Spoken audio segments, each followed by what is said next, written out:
प्यारे साथियों, आज की इस वीडियो में हम पृष्ठीय क्षेत्रफल कौन सा अध्याय पढ़ेंगे? पृष्ठीय क्षेत्रफल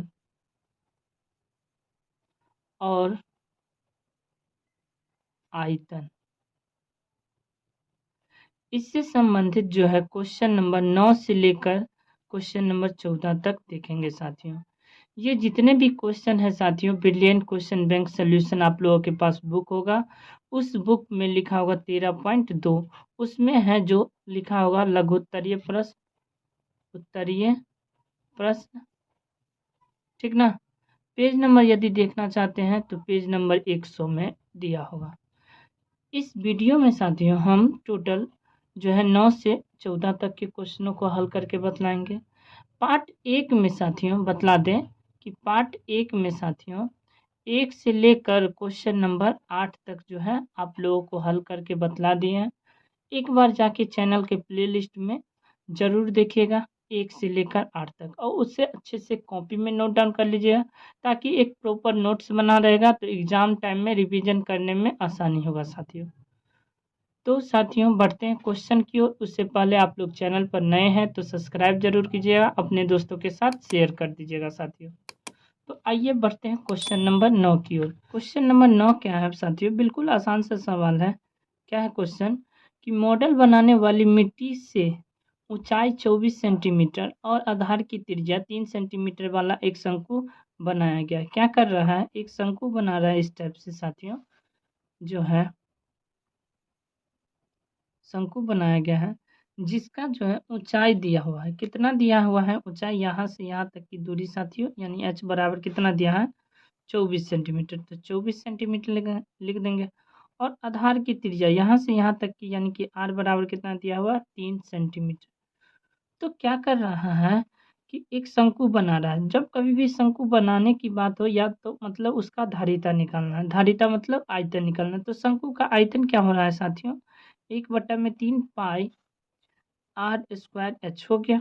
अब क्या कर रहा है आगे सवाल में देखिए कि एक बच्चे ने इसे गोले के आकार में बदल दिया। तो मतलब जब कभी भी कि किसी वस्तु को किसी दूसरे वस्तु में बदलेंगे साथियों, गोले के आकार में बदल रहा है इस टाइप से, तो क्या हो जाएगा? इसका आयतन बराबर हो जाएगा, ठीक ना साथियों। तो जो शंकु का आयतन है वह किसके आयतन के बराबर हो जाएगा? गोले के आयतन, मतलब 4/3 पाई आर क्यू के बराबर हो जाएगा। तो यहाँ हम बड़ा आर मान लेते हैं, ठीक ना। तो यह यहाँ के बराबर हो जाए। तो क्वेश्चन में क्या पूछ रहा है? किसका आयतन निकालना है? तो गोले की त्रिज्या निकालना है। तो गोले की त्रिज्या निकालना है, यानी कि यहाँ से यहाँ तक की बड़ा आर का मान निकालना है। तो बिल्कुल आसान सा सवाल है। तो जो दिया है उसको हम पहले लिख लेंगे साथियों। क्या दिया है कि मॉडल बनाने वाली जो मिट्टी की ऊंचाई यानी शंकु के रूप में है, तो लिखेंगे यहाँ से शंकु की ऊंचाई, ऊंचाई कितना? h बराबर कितना लिख देंगे? 24 सेंटीमीटर लिख दिया। अब आगे क्या है साथियों? आधार की त्रिज्या यानी शंकु की त्रिज्या जो है, त्रिज्या कितना हो जाएगा? यानी r बराबर 3 सेंटीमीटर लिख दिया। फिर यह जो है गोले के रूप में बदल रहा है, गोले की त्रिज्या निकालना है। तो लिखेंगे माना गोले की त्रिज्या यानी बराबर r लिख देंगे, बड़ा r लिख दिए। अब प्रश्न से क्या हो जाएगा साथियों? प्रश्न से कि जो शंकु का आयतन है वह किसके आयतन के बराबर हो जाएगा? गोले के आयतन का। क्यों होगा? क्योंकि दोनों को हम एक ही रूप से बना रहे हैं ना। इसके मिट्टी को हम किस में कन्वर्ट कर दे रहे हैं? गोले में। तो आयतन क्या हो जाएगा? सेम हो जाएगा। तो यहाँ से हम क्या करेंगे साथियों? लिखेंगे शंकु का आयतन बराबर क्या हो जाएगा? गोले का आयतन, गोले का आयतन।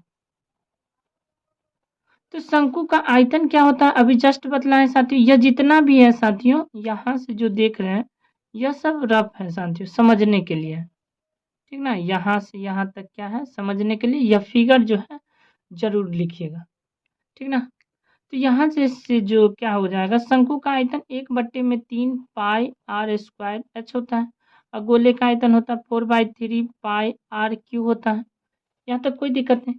तो फिर क्या करेंगे साथियों, यहाँ से 1/3 पाई की जगह 22/7 लिखेंगे और आर का मान क्या करेंगे साथियों, आर का मान 3 गुने 3 है तो 3 गुने 3 लिखेंगे और एच का मान कितना है 24 बराबर क्या हो जाएगा 4/3 गुने पाई का मान 22/7 और आर का मान कितना कर देंगे आर का क्यूब।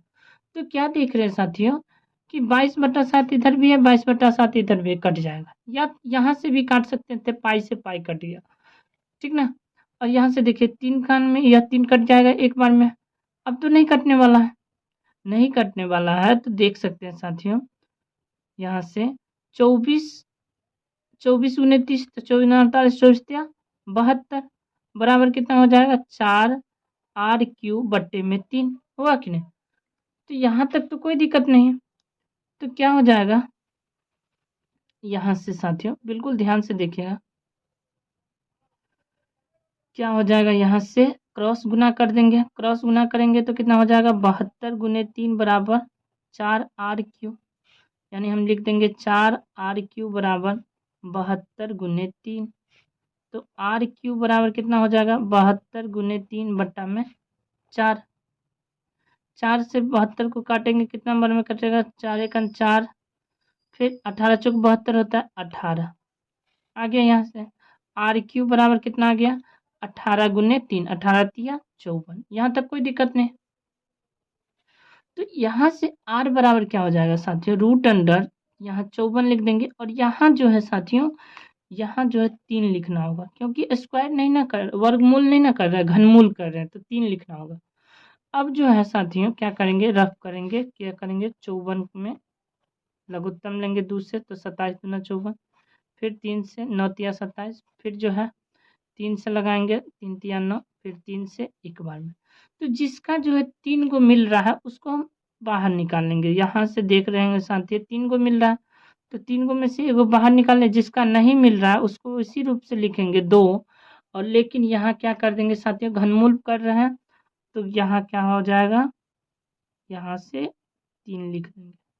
समझ में आया साथियों, यही इसका सेंटीमीटर में आंसर हो जाएगा, कोई दिक्कत नहीं, छोटा सा लिखना है जिससे यह जो है साथियों इस रूट के अंदर आ जाए, नहीं तो गुना लगेगा, ठीक ना। इस टाइप से लिखिएगा, कोई डाउट नहीं होगा साथियों, कोई डाउट है नहीं ना। तो बढ़ते हैं क्वेश्चन नंबर साथियों, अगला जो है क्वेश्चन नंबर 10 की ओर। क्वेश्चन नंबर 10 भी आसान सा है सवाल। क्या है क्वेश्चन नंबर 10 साथियों, बिल्कुल ध्यान से देखिए। क्वेश्चन नंबर 10 है कि एक खिलौना त्रिज्या 7 सेंटीमीटर वाले शंकु के आकार का है। तो देख सकते हैं यहाँ से साथियों क्या करेंगे, जितना दूर पूरा क्वेश्चन नहीं पढ़िए, जितना दूर पढ़े उसके बारे में पहले कॉपी में नोट डाउन कर लीजिए। एक शंकु के आकार का बना दिया, शंकु के आकार का, इसका त्रिज्या दिया है, कितना दिया है यानी r बराबर कितना हो जाएगा यहाँ से 7 सेंटीमीटर हो गया, कितना 7 सेंटीमीटर लिख दिया। अब जो है साथियों क्या बोल रहा है ध्यान से देखिए कि जो कि उसी त्रिज्या मतलब क्या है 7 सेंटीमीटर त्रिज्या, तो उसी त्रिज्या जो है वाले अर्धगोले पर अध्यारोपित है। अध्यारोपित मतलब क्या होता है साथियों कि इस जो शंकु देख रहे हैं यह अर्धगोले पर खड़ा है इस टाइप से, और सेम टू सेम त्रिज्या वाला। अब आगे क्या बोल रहा है, इस खिलौने का संपूर्ण ऊंचाई, खिलौना कहाँ से कहाँ तक बन गया यहाँ से लेकर यहाँ तक साथियों, इसका संपूर्ण ऊंचाई दिया, कितना दिया हुआ है 16 सेंटीमीटर, मतलब यहाँ से जो है साथियों 16 सेंटीमीटर हो गया। तो इस खिलौने का संपूर्ण पृष्ठीय क्षेत्रफल ज्ञात करिए। यह क्वेश्चन 2014 में पूछा गया है साथियों, इस खिलौने का संपूर्ण पृष्ठीय क्षेत्रफल। तो आखिर जो खिलौना बना है किससे, तो एक जो है अर्धगोला से बना है और एक जो है शंकु से बना है, तो दोनों का वक्र पृष्ठीय क्षेत्रफल जोड़ देंगे तो क्या हो जाएगा आंसर आ जाएगा। तो यहाँ से हम पहले क्या करेंगे साथियों, जो जो दिया है पहले उसके बारे में लिख लेंगे क्वेश्चन नंबर 10 और फिर हल लिख लेंगे। तो लिखेंगे क्या साथियों, शंकु की त्रिज्या बराबर क्या लिखेंगे, शंकु की त्रिज्या बराबर क्या हो जाएगा अर्ध गोले की त्रिज्या, ठीक ना।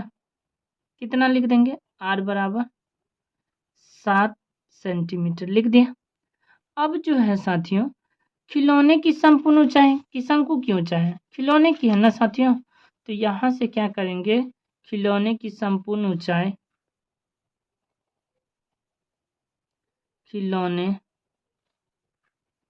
की संपूर्ण ऊंचाई, ऊंचाई कितना है साथियों, 16 सेंटीमीटर। तो यहाँ से यहाँ देख रहे होंगे साथियों, यहाँ से लेकर यहाँ तक सिर्फ शंकु है, तो शंकु की ऊंचाई क्या हो जाएगा साथियों, तो लिखेंगे यहाँ से शंकु की ऊंचाई, शंकु की ऊंचाई यानी h बराबर क्या हो जाएगा साथियों, 16 में से हम क्या कर देंगे, यह जो त्रिज्या है साथियों यहाँ भी खींचेंगे तो भी 7 होगा, तो इस 16 में से हम 7 घटा देंगे, यानी कि कितना आ जाएगा 9 7 16 आ गया 9। यहाँ तक कोई दिक्कत है साथियों, नहीं ना, h का मान भी 9 आ गया, यहाँ तक कोई दिक्कत नहीं है, सेंटीमीटर लिख दिया। अब यहाँ से हम क्या करेंगे साथियों, जबकि हमें इन दोनों को जोड़ दिए हैं तब बना है खिलौना, तो इसका वक्र पृष्ठीय क्षेत्रफल साथियों समझने के लिए आप लोगों को बतला देते हैं। अर्धगोले का वक्र पृष्ठीय क्षेत्रफल क्या होता है, 2 पाई आर स्क्वायर, और जो है शंकु का वक्र पृष्ठीय क्षेत्रफल क्या होता है, पाई आर एल। तो देखिए साथियों इसमें एल है कहीं, नहीं ना है, तो एल निकालना पड़ेगा पहले, तो एल निकालना पड़ेगा, तो एल बराबर सूत्र क्या होता है साथियों, root under H square plus में आर स्क्वायर, एच स्क्वायर है कितना, तो यहाँ से देख सकते हैं अभी जस्ट निकाले 9 का स्क्वायर प्लस में आर स्क्वायर कितना हो जाएगा 7 का स्क्वायर, तो 9 का स्क्वायर कितना होता है, 9 9 81 होता है, प्लस में 7 7 49 हो जाता है, जोड़ेंगे तो कितना हो जाएगा देख सकते हैं, 9 1 10 का 0 8 4 12 1 13 130 आ गया। 130 का वर्गमूल करेंगे साथियों, तो एक ट्रिक के माध्यम से आप लोगों को बतला देते हैं, 130 का वर्गमूल वैसे क्या आ जाएगा 11.4 आ जाएगा, लेकिन ट्रिक भी बतला देते क्या होता है 130 का वर्गमूल।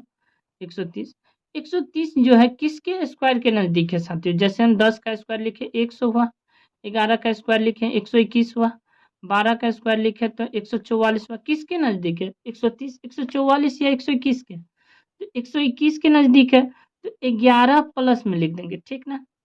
अच्छा 11 प्लस में लिख देंगे तो कितना हो जाएगा यहाँ से, अब जो है साथियों तो 130 जो है साथियों उसमें से हम 121 घटा देंगे तो कितना बचेगा, 130 में से 130 में से 121 घटा देंगे कितना बचेगा, तो 9 बचेगा, तो 9 ऊपर में लिख लेना है और 2 गुने 11 कर देना है, 2 हमेशा कर देना, ऊपर वाला ये संख्या गुना कर देना, तो कितना हो जाएगा देख सकते हैं साथियों, कितना हो जाएगा 11 प्लस 9 बटा में 11 दूना 22। अब क्या करना है भाग देना है, तो यहाँ से हम 9 लिखेंगे यहाँ और 22 से हम भाग देंगे, तो यहाँ 0 दशमलव क्या हो जाएगा, यहाँ से एगो 0, 2288 मतलब कितना आ गया 2 आ गया, तो लगभग कितना है 0.4, इसको हम काटेंगे तो 0.4, अब दोनों को जोड़ दीजिए 11.04 होगा कि नहीं, तो यही लिखे कि नहीं 11.04 नहीं सॉरी यहाँ 11.4 हो जाएगा, 11 में हम क्या करेंगे दशमलव लिख देंगे, 0 इधर लिखेंगे 4 यहाँ, तो 11.4 हो जाएगा, तो यही बतला रहे हैं यहाँ कितना हो जाएगा 11.4, कोई दिक्कत नहीं, यहाँ तक तो एल आ गया। अब क्या लिखना है, खिलौने का संपूर्ण, क्या पूछ रहा है खिलौने का पृष्ठीय क्षेत्रफल या संपूर्ण पृष्ठीय क्षेत्रफल, तो संपूर्ण पृष्ठीय क्षेत्रफल लिखेंगे, संपूर्ण पृष्ठीय क्षेत्रफल क्या हो जाएगा साथियों, खिलौने किन दो चीजों से मिलकर बना है, तो एक बना है किससे, अर्धगोला का वक्र और जो है शंकु का वक्र, दोनों को जोड़ देंगे तो क्या लिखेंगे यहाँ से अर्धगोले का वक्र पृष्ठीय क्षेत्रफल प्लस शंकु का वक्र पृष्ठीय क्षेत्रफल लिख दिया। अब अर्धगोले का वक्र पृष्ठीय क्षेत्रफल क्या होता है, अभी जस्ट बतला है, अर्धगोले का वक्र पृष्ठीय क्षेत्रफल क्या होता है 2 पाई आर स्क्वायर, और शंकु का क्या होता है पाई आर एल होता है। जब इन दोनों को हम क्या करेंगे साथियों जोड़ेंगे, तो कॉमन ले लेते हैं, पहले कॉमन लेंगे तो क्या हो जाएगा कॉमन में आ जाएगा, पाई भी कॉमन है और पाई इधर भी कॉमन, दोनों में है तो कॉमन आ जाएगा। आर इसमें भी है इसमें है, तो क्या कर देंगे, पाई और आर कॉमन ले लेंगे, तो क्या बच जाएगा 2r प्लस में यहाँ से पाई और आर कट जाएगा तो एल बचेगा। तो फिर इसमें हम क्या करेंगे, पाई का मान 22/7, आर का मान जस्ट दिया हुआ है कितना 7, यहाँ से देख सकते हैं, तो यहाँ से आर का मान कितना लिख देंगे 7 इंटू 2 × 7 और प्लस क्या कर देंगे, प्लस लिखेंगे। एल का मान अभी जस्ट निकाले कितना 11.4। जब यहाँ से देखिए साथियों, यह 7 से यह 7 कट जाएगा तो क्या बच रहा है इधर 22 इंटू 7 दूना 14 प्लस 11.4, तो यहाँ से कितना हो जाएगा 22 × 14 और 11 कितना हो जाएगा 25 और 0.4 हो जाएगा। तो जब हम गुना करेंगे तो कितना आ जाएगा साथियों, इस टाइप से आप गुना कर दीजिएगा, कितना एक अंक के बाद दशमलव दे दीजिएगा। 254 को हम किससे गुना करेंगे 22 से गुना कर लेंगे, ठीक ना। तो कितना आ जाएगा 4 दूना 8, 25 दूना 50, फिर यहाँ 31, 4 दूना 8 और 25 दूना 50, तो 8 8 5 5 और यहाँ एक अंक के बाद दशमलव है, एक अंक के बाद दशमलव दे देंगे। तो फाइनली आंसर कितना आ गया साथियों 558.8 सेंटीमीटर स्क्वायर, यही इसका आंसर हो गया। कोई दिक्कत है साथियों, इसे अच्छे से कॉपी में नोट डाउन कर लीजिएगा और एक बार इसे पुनः बनाने का प्रयास कीजिएगा साथियों, जिससे यह सवाल अच्छे से आप लोगों को समझ में आ जाए। कोई दिक्कत नहीं। बढ़ते हैं क्वेश्चन नंबर 11 की ओर साथियों। क्वेश्चन नंबर 11 भी बिल्कुल आसान सा सवाल है, देख सकते हैं। क्वेश्चन नंबर 11 देखिए साथियों, दो घन जिसमें से प्रत्येक का आयतन 64 सेंटीमीटर क्यूब है, इनके संलग्न फलकों को मिलाकर एक ठोस बनाया जाता है और प्राप्त घनाभ का पृष्ठीय क्षेत्रफल ज्ञात करना है। सेम टू सेम जो साथियों क्वेश्चन नंबर 6 क्या है, तो क्या इसे एक बार बतला दे या आप लोग खुद से बना लीजिएगा। तो चलिए एक बार हम बतला देते हैं, ठीक ना, जिससे आपको एक बार अच्छे से और समझ में आ जाए। तो क्वेश्चन नंबर 2 में जो है 6 सेम टू सेम 11 के हैं, तो लिख देते हैं क्वेश्चन नंबर 11 और क्वेश्चन नंबर 6 दोनों लिख देते हैं, जिससे आप लोगों को समझने में आसानी हो। क्वेश्चन में क्या दिया हुआ कि प्रत्येक का आयतन दिया, किसका, घन का। दो घनों को जोड़ देते हैं, तो घन जो जोड़ रहे हैं साथियों इस टाइप से एक घन बना देते हैं, इसका बाहरी पृष्ठ नजर आ रहा होगा, इस टाइप से जोड़ दिए। इन दोनों घन को जोड़ने के बाद आपको क्या नजर आ रहा है, यह घनाभ बन गया। तो घनाभ बन गया तो सिर्फ इसका लंबाई बढ़ रहा है कि नहीं साथियों, चौड़ाई ऊंचाई सेम टू सेम है कि नहीं। तो यहाँ से क्या करेंगे साथियों, लिखेंगे हल, और इसमें क्या लिखेंगे कि जो है घन के प्रत्येक घन का आयतन क्या लिखेंगे, प्रत्येक घन का आयतन क्या हो जाएगा, कितना दिया है 64 सेंटीमीटर क्यूब। अब क्या लिखेंगे, माना घन की भुजा यानी ए, ठीक है मान लिया। अब जो है घन का आयतन क्या होता है, घन का आयतन क्या होता है 1 क्यूब। तो यहाँ से आयतन की जगह आयतन लिख देंगे 64 बराबर 1 क्यूब। तो 1 क्यूब बराबर इस टाइप से लिख सकते हैं 64, तो ए बराबर क्या हो जाएगा √क्यू यहाँ लिखना होगा, 64 यहाँ लिखेंगे। तो ए बराबर क्या हो जाएगा, किसका क्यू होता है 64 पता है ना, 4 का क्यू होता है, 4 × 4 × 4, 4 चौका 16 चौका 64, यानी कि ए बराबर कितना आ गया 4 सेंटीमीटर आ गया। यहाँ तक कोई दिक्कत नहीं। यानी कि इस टाइप से एक जो घन बना है इसकी भुजा जो है यहाँ से यहाँ, पता है घन की प्रत्येक भुजा बराबर होती है, तो यहाँ से यहाँ कितना हो गया 4 हो गया, यहाँ से यहाँ भी 4 हो जाएगा, यहाँ 4 हो जाएगा। तो देख रहे होंगे साथियों सिर्फ लंबाई बढ़ रहा है, 4 यहाँ तो 4 इसमें भी होगा, 4 यहाँ भी होगा, तो लंबाई बढ़ रहा है, चौड़ाई ऊंचाई तो नहीं बढ़ रहा है। तो क्या दोनों घन को हम जोड़ देंगे तो क्या बन गया घनाभ, घनाभ की सिर्फ लंबाई बढ़ेगा, 4 + 4 कितना हो जाएगा 8। तो यहाँ से क्या लिख देंगे, प्रश्न से क्या हो जाएगा, घनाभ की लंबाई, घनाभ की लंबाई यानी एल, एल बराबर कितना हो जाएगा साथियों 4 + 4 होगा, क्यों नहीं, हुआ कि नहीं, 4 + 4 मिलके 8 सेंटीमीटर। अब जो है घनाभ की लंबाई हो गया तो अब क्या हो जाएगा, घनाभ की चौड़ाई, चौड़ाई यानी b बराबर क्या हो जाएगा 4 सेंटीमीटर, और घनाभ की ऊंचाई यानी h बराबर कितना हो जाएगा 4 सेंटीमीटर। तो इस रूप से लिख दिया। अब निकालना क्या है, तो देख सकते हैं साथियों, निकालना क्या है इस क्वेश्चन में, क्वेश्चन नंबर 11 में प्राप्त घनाभ का पृष्ठीय क्षेत्रफल निकालना है। तो घनाभ का जो है साथियों, इस टाइप से देख रहे होंगे, आप लोगों को नजर आ रहा होगा, देख रहे होंगे क्या है घनाभ का पृष्ठीय क्षेत्रफल। तो घनाभ का पृष्ठीय क्षेत्रफल निकालना है साथियों। तो घनाभ का पृष्ठीय क्षेत्रफल क्या होता है, घनाभ का जो है लिखेंगे यहाँ से, घनाभ का पृष्ठीय क्षेत्रफल क्या होता है 2 × LB + BH + HL होता है कि नहीं। तो यहाँ से जैसे मान दिया 2 × L × B मतलब L × B मतलब 8 × 4 प्लस B × H मतलब 4 × 4 प्लस H × L, H का मान कितना है 4 और L का मान कितना है 8। तो यहाँ से कितना हो जाएगा 2 × 8 चौक 32 प्लस में 4 चौका 16 प्लस में 8 चौक 32। तो फिर से 2 × क्या हो जाएगा 32 × 64 6 70 10 80 80 हो जाएगा। 80 को 2 से गुना करेंगे 160 सेंटीमीटर स्क्वायर, यही इसका आंसर हो जाएगा। कोई दिक्कत नहीं। इस टाइप से आप लोग भी अच्छे से कॉपी में बनाइएगा। और एक और चीज़ बतला दे साथियों, ये जितने भी क्वेश्चन बतला रहे हैं आप लोगों की कॉपी में यदि अंत तक रह गया और रिवीजन करते रहे तो मैथ में 95+ नंबर 100% आएगा साथियों। लेकिन उतना रिवीजन कीजिएगा तो अवश्य आएगा साथियों, ठीक ना।